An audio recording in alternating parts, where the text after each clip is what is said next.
Years ago, when I was learning to fly, I remember sitting in the cockpit before one of my lessons. The engine was running, the checklist was complete. I was focused on what was directly in front of me. That's when my instructor looked over and said something I've never forgotten. Ben, the most important thing in flying is the next 5 most important things. I remember thinking, what does that even mean? He smiled. If you only think about flying the airplane right now, you're already behind. You should already be thinking about your next heading, your next altitude, your next radio call, the traffic around you, the weather developing 20 miles ahead. Then he said something that changed the way I think forever. The airplane should never surprise you because you've already been there in your mind. I mean, think about that. The best pilots don't spend their time reacting. They're constantly asking, what's next? Then what's after that? Then what's after that? I've realized over the years, business works exactly the same way.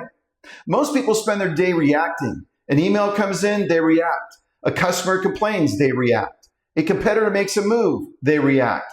A problem shows up, they react. But the leaders who consistently outperform everyone else aren't simply reacting better, they're anticipating better. They've already thought through the next conversation, the next decision, the next obstacle, the next opportunity.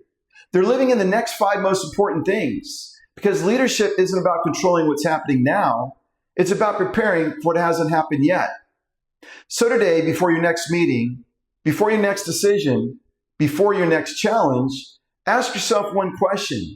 Am I reacting to today, or am I already thinking about the next 5 most important things?